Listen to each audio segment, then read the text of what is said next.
Hello YouTube and welcome back to Psychology Every Day. Today we have the absolute honor of talking to World Champion arm wrestler Malin Bergström. I first met her at some sort of big practice like in 2019, and besides being an absolute champion and a beast at the arm wrestling table, she's a lovely person and has a lot of heart and humor, and I do hope that you will enjoy this podcast. If you want more of these podcasts, please drop a like, a comment, and subscribe. Let's get right into it.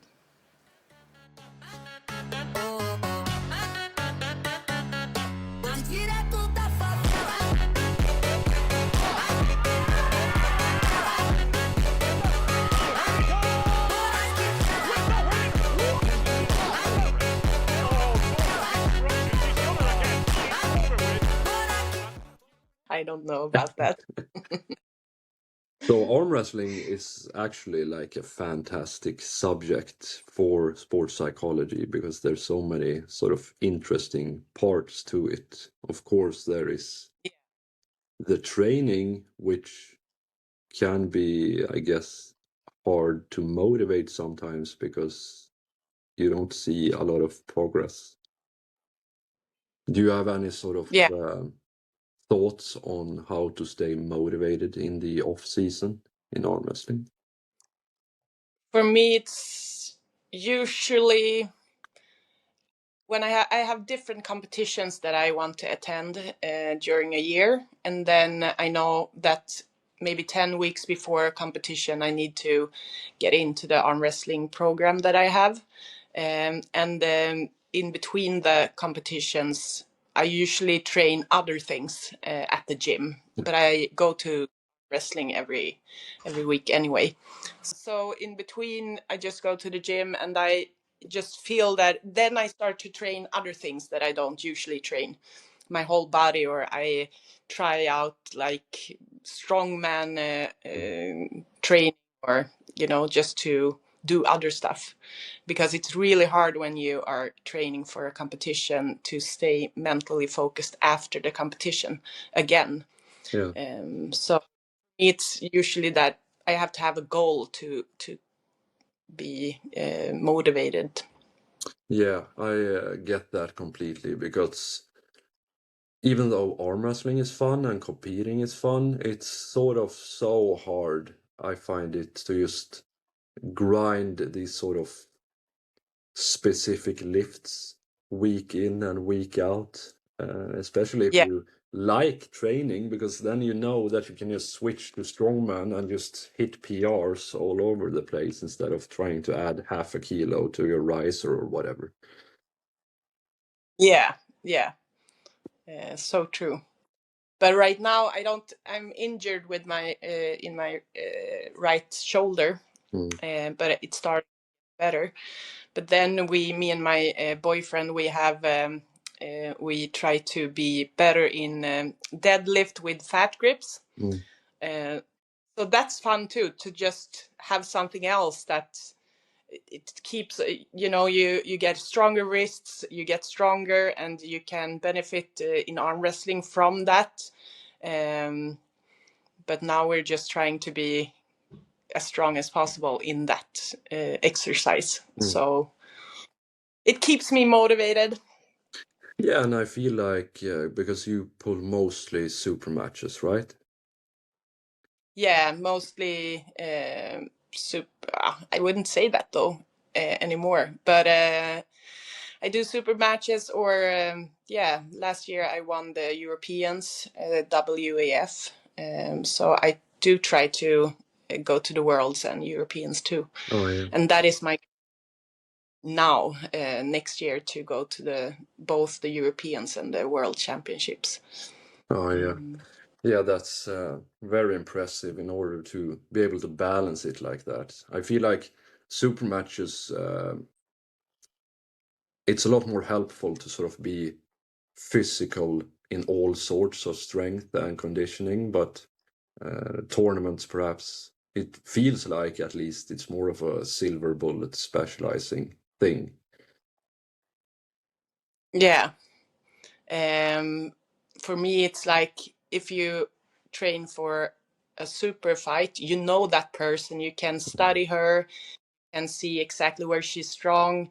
You can train just specifically to beat that person. In a tournament, you have many girls, so then it's more that for me, it's that I'm training more what I'm good at, and so yeah, it's totally different. Yeah. Yeah. So when did you start out with arm wrestling, and at what point did you sort of understand that you could become the best? Wow. I started when I was 14, so that's just 6 years ago. Joking. So I started in 1994. It in a youth club where a youth club leader, Anders Karlsson, that still arm wrestle in Sweden, was the youth club leader there and had a competition.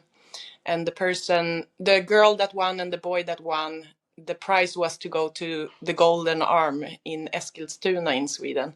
So I won that tournament, and then maybe 6 months later, I competed at the Golden Arm and I placed third, I think.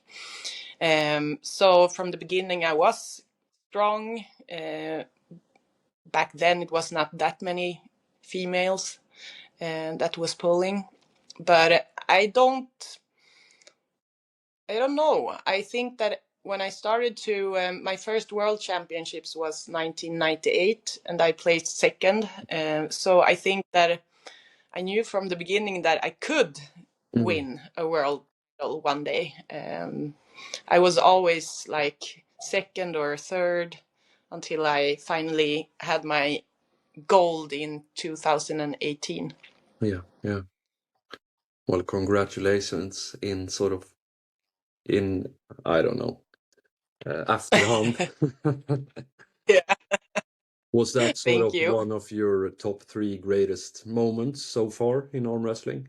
What are your top 3 moments? That's definitely one, to win the world title, but the best one was when I was 16. I went to Norway and we had the Nordic Championships, and I was kind of new. And my trainer said to me, "Oh, look at that girl. She's competing in for Team Sweden at the World Championships. Go and talk to her." And she was like maybe 29, 30 years old. And I went to her. Her name was Diana Holmberg. And I asked her all kind of questions about competing in that high level. And then we were only 3 in our weight class, so I was gonna compete against her. And she had taken some medals at the World Championships. And then I went into the bathroom and I was standing in front of the mirror and I was like, ready, go, ready, go, ready, go. Tried to be as fast as possible, just to, be ready up on the table. And then I met her and I flashed her. So I won very easy. And everybody was clapping because I was new and she was known in the world back then. And then my coach said, "Oh wow, you got lucky," but he thought that it was good, but that I wouldn't win the competition. And we came to the finals, and I flashed her again. She took her medal and she went back home. She didn't go to the podium, and I have never seen her again after that competition. Shit. I think You retired her. Yeah. Yeah. But it was so nice because everybody was really cheering for me and they were clapping so much when I got my gold medal there. And that's one of my best moments. And then I had a super fight with Fia in WAL, and she used to beat me all the time. Or I did in the beginning, and then I got children and I took a break from arm wrestling. And when I came back, she was beating me. So we had this this match. It was in Los Angeles, 2019, and I had won the World Championships the year before. And Fia was in my class, but we never met at the table. She placed third, and I placed first. So people said that, oh, but you didn't meet Fia at the World Championships, so you are lucky. And then we had this super fight, and I won 3-0.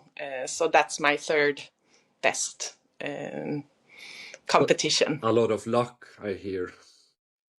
Yeah, it's fun that you have so much luck when you train so hard, or whatever Yeah, Stenmark said. yeah, exactly. When going up against an opponent, do you ever feel sort of intimidated? And how do you handle that? I really don't feel intimidated. I don't focus on the other person at all. I just focus on myself. It doesn't matter who stands on the other side of the table. That person, I'm just thinking that on everything that I have to do. To be ready, to listen to the referee, to straighten my wrist, stand, and be ready for the ready go. So, but back in the day, I was more intimidated by other people. But I think I'm good at just doing my thing, and I don't get bothered by the other person. Yeah, that's good. At all. That's good. Yeah, right now, but when I was younger, of course, that was for me, it was a problem that I did have too much respect for people, or was maybe too nervous to disappoint other people. So sometimes I lost because I think that I was focusing so much on not disappointing other people. But I have been in the sport so long now, so I'm Yeah. used to competing. Yeah, and you sort of know most people that you will face, at least sort of, I guess.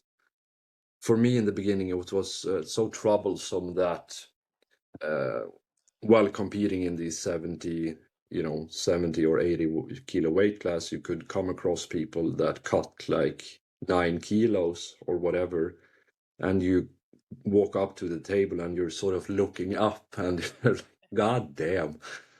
But after a while, I realized that, well, if we are here, probably, sort of, we're probably at the same level. So then I started to, if someone had a lot of muscle, then almost per definition, you would know that, sure, they're strong probably, but in order for them to sort of be facing me, they have to, on average, be as good. So maybe they're slow or maybe they're bad. But then Yeah, you sort of start to fear the people that are very skinny, because you're like, what's yeah, this going to be about? yeah, yeah. And also the people that are maybe doesn't weigh as much as you, or are skinny, they feel like they are the underdog. So for them, they are gonna put 110%. Yeah. Uh, yeah, yeah. Those are the most scariest people. Yeah, because you I know think. they're either blazing fast or something like that, right? Yeah, yeah. That's true. What would you say is the hardest or most challenging thing about arm wrestling? Hmm. To the most challenging thing is to um, keep your health, or to not get injured. Yeah. I think to train smart, to not train when you're in pain, to listen to your body. I don't think that, and also of course to, as we talked about, being motivated. Um, how can you keep on being motivated for so long? Yeah, that's hard, especially sometimes, especially when you have an injury, as I do now, Mhm. to to stay focused and not think that, okay, maybe my career is over now. But I don't know. I think I'm just stupid or something because I'm doing it until I die, I think. Yeah, well, Hopefully I'll if wrestling you match. yeah, if you enjoy it, then that is sort of a goal in itself, I guess. For me, Yeah. that sort of gave up arm wrestling to go more into strongman. I do certainly miss it, and even though I was sort of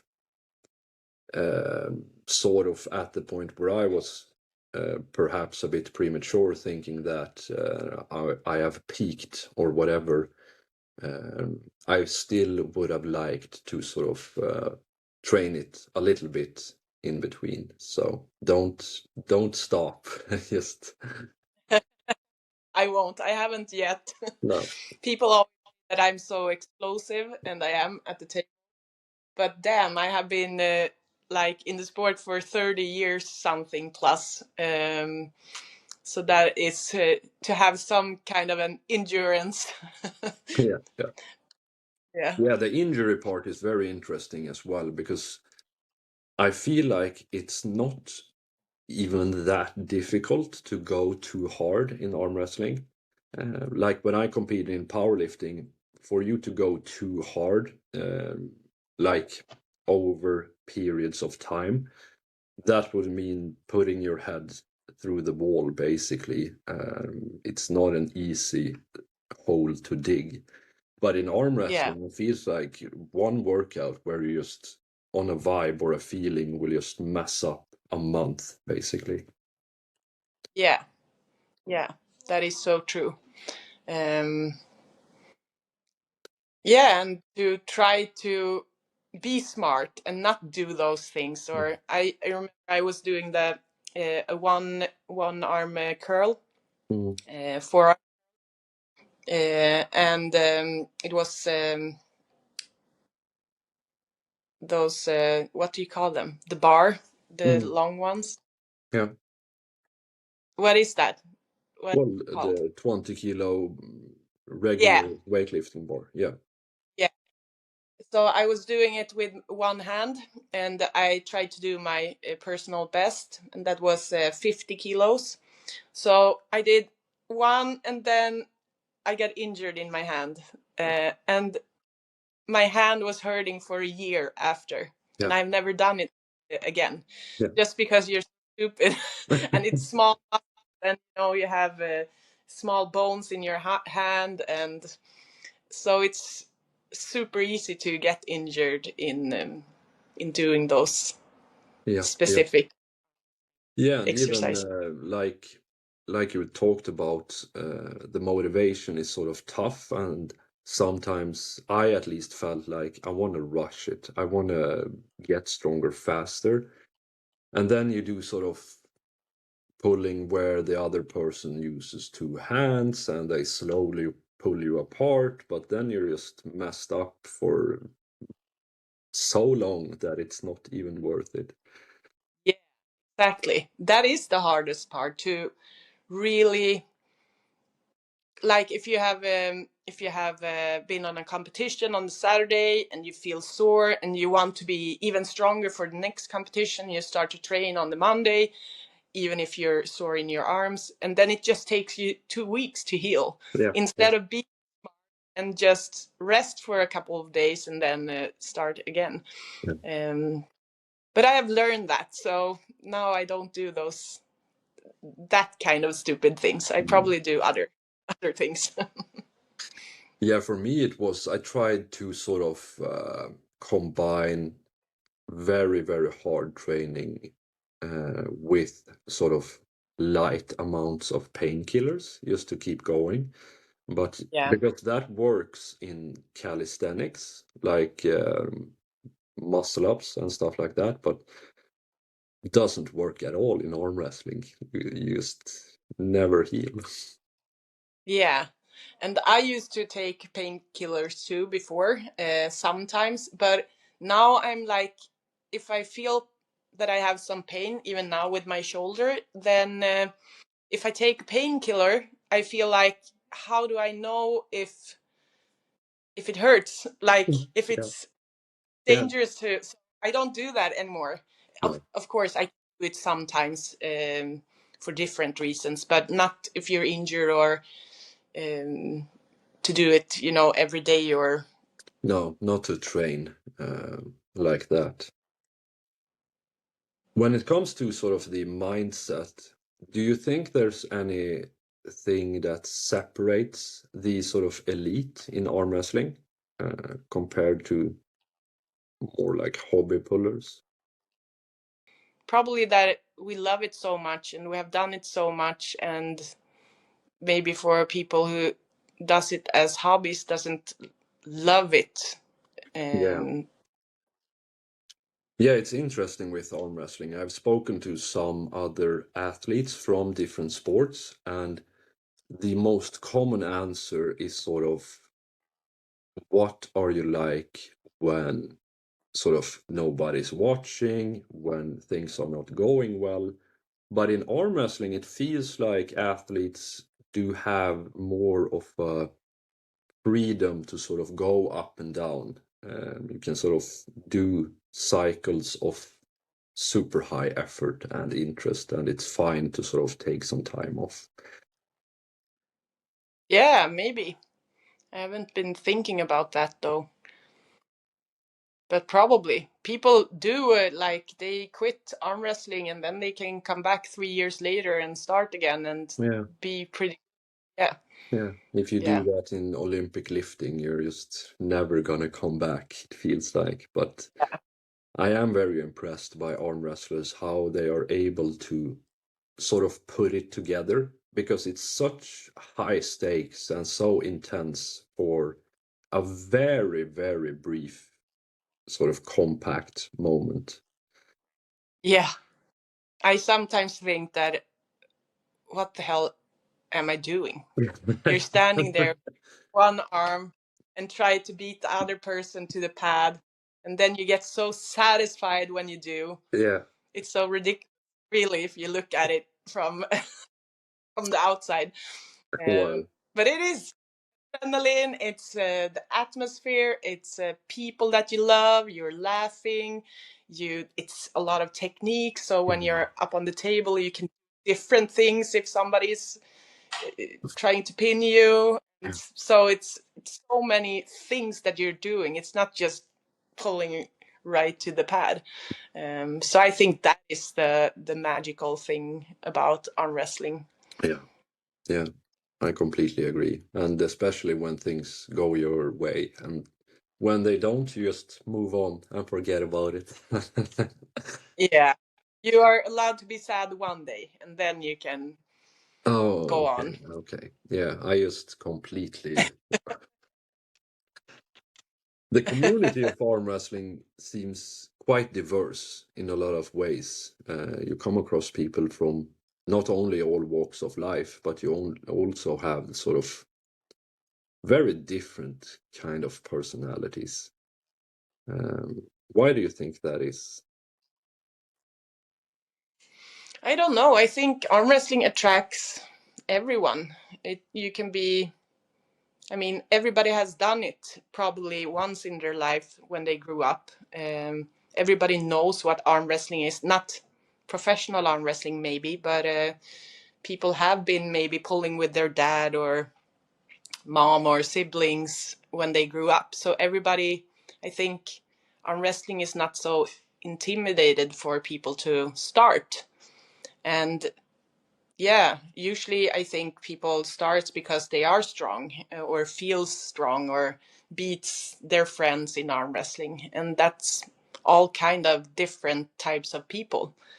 Mm. And also how you built. You can be really explosive and fast and have short muscles, or you can have a match that because you have a good endurance. So um, I think in powerlifting maybe you have to be more explosive. I don't know.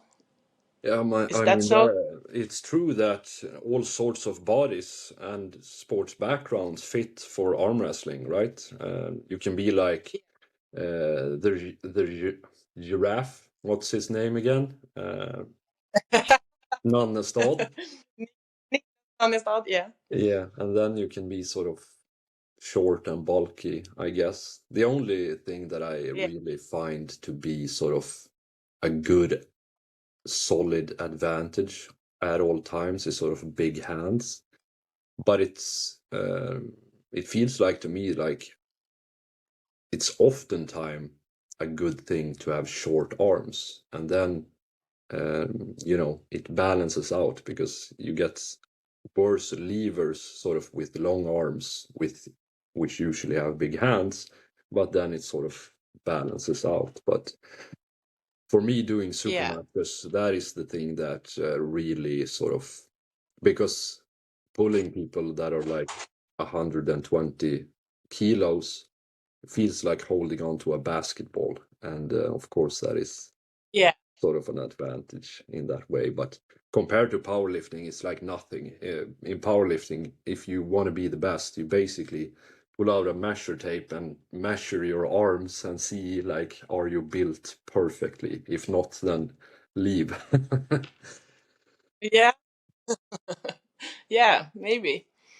We have in arm wrestling we have I agree about the big hand thing. Um, we have Gabriela Vasconcelos, one of the best female arm wrestlers in the world.